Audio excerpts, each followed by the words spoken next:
नमस्कार, स्वागत है आपका दृश्य न्यूज उत्तराखंड में। मैं आपके साथ संदीप पोईवाल। दोस्तों, आपने चुनाव बहुत देखे होंगे, लेकिन ये एक अनोखा चुनाव है। वो है बार काउंसिलिंग ऑफ उत्तराखंड का, जहां पे लगभग 8 साल के बाद ये चुनाव हो रहा है। और यहाँ पे रुड़की से पहुंचे हैं एडवोकेट संजीव वर्मा, जिन्होंने आज नामांकन किया है। जैसे कि आपको पता है कि संजीव वर्मा यहाँ पे नामांकन के लिए आए हैं, तो नामांकन के लिए हाई कोर्ट के जो सचिव हैं और अध्यक्ष हैं, उनके नेतृत्व में आज इन्होंने पर्चा दाखिल किया है। क्योंकि बहुत ज़्यादा टफ अगर जो कहा जाए तो ये चुनाव है कि पूरे उत्तराखंड के जो वकील है इसमें पार्टिसिपेट करेंगे। और अगर जो बात करें हम विधायक के चुनाव की, यानी कि विधानसभा की, तो एक विधानसभा होती है। अगर जो बात करें सांसद की, तो एक पूरा संसदीय क्षेत्र होता है। लेकिन उत्तराखंड बार काउंसिलिंग के जो चुनाव है, यानी कि आप देखेंगे कि पूरा उत्तराखंड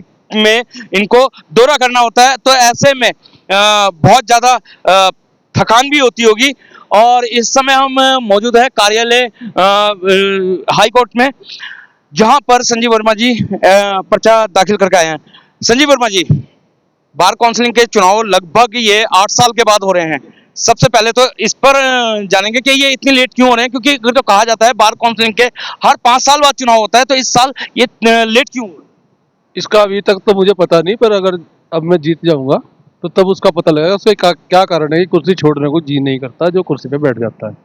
नहीं, आप प्रत्याशी है तो कम से कम पता तो करना चाहिए, क्योंकि जिज्ञासा तो पहले से ही होगी आपकी लड़ने की, तो पता तो रहता ही है ना। क्योंकि वकील ही तो इसमें पार्टिसिपेट करते हैं, वकील ही लड़ते हैं। नहीं, उसका जो कारण है वो मुझे नहीं पता, क्योंकि मैं उनके लोगों के बीच में नहीं रहा। वो कारण तो वही जो लोग पिछली बार 20 थे, अब की बार 25 रहेंगे, उन्हीं को पता है। कोई अपने बारे में बताता भी नहीं कि क्या कारण है। लेकिन कुर्सी छिड़ रही हो तो सुप्रीम कोर्ट के हस्तक्षेप से अब चुनाव हुआ है। अच्छा, ये जो चुनाव हो रहे हैं बार काउंसिलिंग के, आरक्षण को भी लेके कोई बात हुई है कि महिला आरक्षण को अलग किया जाए, क्या है ये? नहीं, महिलाओं को सुप्रीम कोर्ट से आदेश हुआ था कि 30% कोटा मिलना चाहिए, और मिलना भी चाहिए। महिलाएं जो है, ऐसा नहीं है कि वकील देहरादून में ही 1000 है, हमारे यहाँ हरिद्वार जिले में कम से कम 400-500 महिलाएं अधिवक्ता है। तो मिलना चाहिए। और उन महिलाओं की प्रॉब्लम भी पता है। यदि वे शामिल होंगी तो उन्हें समस्याओं का निवारण भी होगा। बात कर लेते हैं उत्तराखंड की। तो उत्तराखंड में लगभग मेंबर बनने हैं 25। 25,000 वकील है, 25,000 में से 10 पूरे उत्तराखंड में, और 10,000 की वोट कटी किसी कारण से।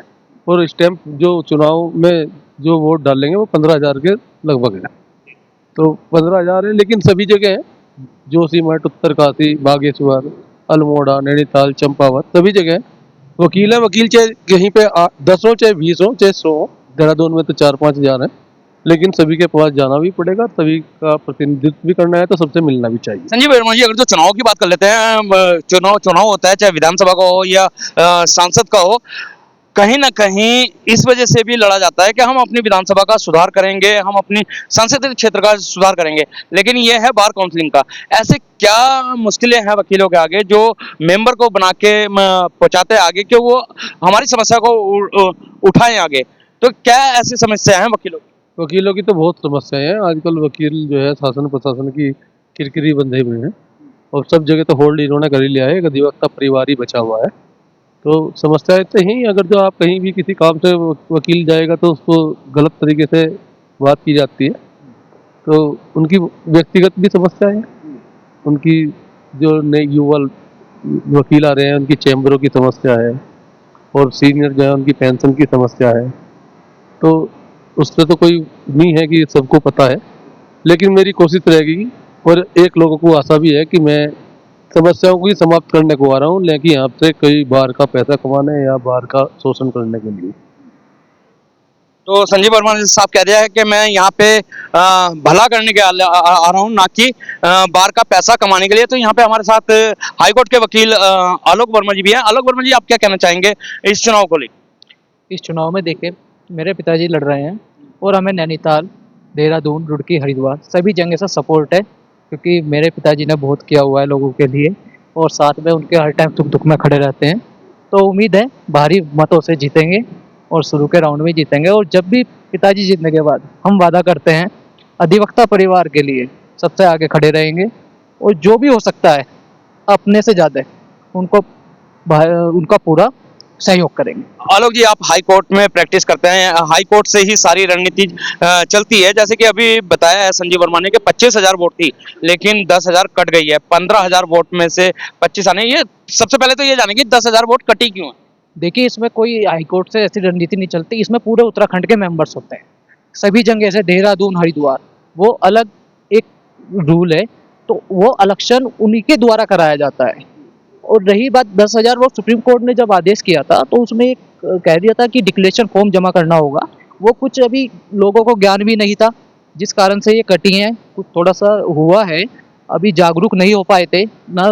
खैर, इन्होंने बार के द्वारा भी लोगों को नहीं बताया गया, जबकि इसमें ऐसा करना था, उन्हें हर बार में जाकर बताना था इस बारे में कि आप अपना जितने भी एडवोकेट हैं, उनका सबका अधिकार बनता है मत दे, क्योंकि वह अपना प्रत्याशी चुनना चाहते हैं, ठीक है ना। और उसी के जो प्रत्याशी जीतेंगे तभी बिल्कुल एक फेयर इलेक्शन होगा। इसीलिए वहाँ पे थोड़ा रहा है, त्रुटि रही है, जिसको अब हम अगर जो चुनाव में आते हैं, सबसे पहले ये मुद्दा रहेगा, कोई भी अधिवक्ता का वोट नहीं छीना जाएगा, उनको बड़े जोर शोर से और उनको बताकर उनकी वोटों का अवेयरनेस करना जरूरी है। जागरूक होना बहुत जरूरी है। और ये हो गया है, अभी तो 10,000 वोट कट चुकी हैं। देखिए, काफी कैंडिडेट आ चुके हैं अभी तक, जहाँ तक आया है नॉलेज में 50 से 60 के बीच में अभी तक फार्म भर चुके हैं। अभी 2 दिन बाकी हैं। देखिए, सो जितना ज़्यादा कैंडिडेट आएंगे, अच्छा इलेक्शन होगा। इसमें प्रक्रिया क्या होती है चुनाव की? क्योंकि अगर तो और चुनाव की हम बात कर लेते हैं तो मतपेटी जाती है, वहाँ पे काउंटिंग होती है, लेकिन इसमें सुनने को आया है कि राउंड का सिस्टम है। इसमें राउंड का सिस्टम होता है, क्योंकि इसमें देखो कैंडिडेट उठते हैं।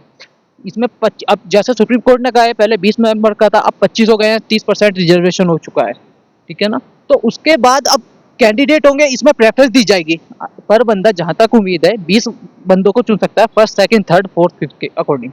अब जैसी प्रेफरेंस हो जाएगी उसी हिसाब से काउंटिंग होगी। पहले फर्स्ट प्रेफरेंस काउंटिंग होगी, फिर देन उसके बाद सेकंड, थर्ड।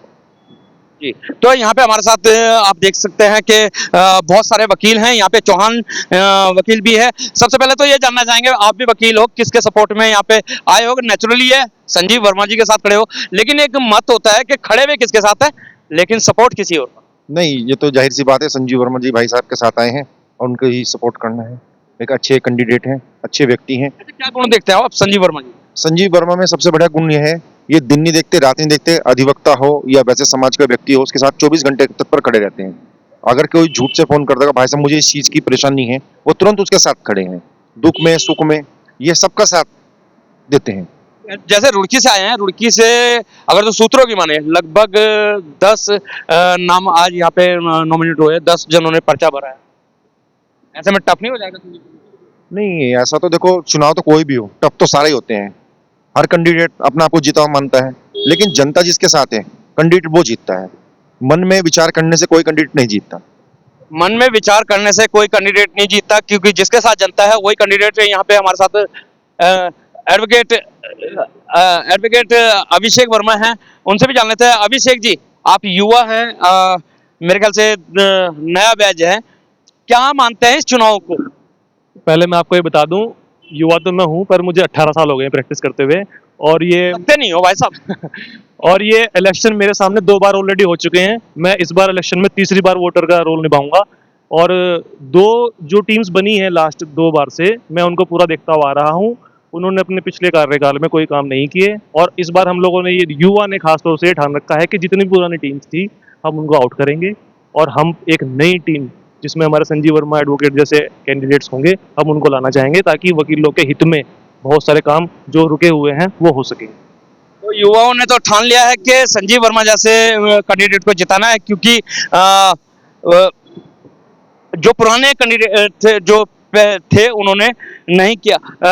सबसे पहले हम आपका नाम जानना चाहेंगे। निवेश चौधरी। दिवेश जी, क्या कारण है कि 5 साल में चुनाव होते थे, लेकिन इस बार जो है ये लगभग 8 साल हो गए, इतनी देर में हो रहे हैं?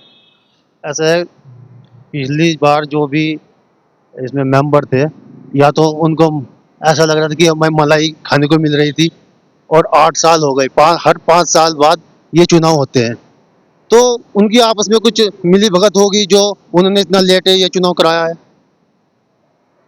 और जी, हमारे संजीव वर्मा जी पिछली बार भी चुनाव में आए थे, लेकिन युवाओं का इनको साथ मिला था, और इस बार जो वोट कटे हैं वो यही इसलिए वजह से कटे हैं कि हर एक युवा संजीव वर्मा जी के साथ है।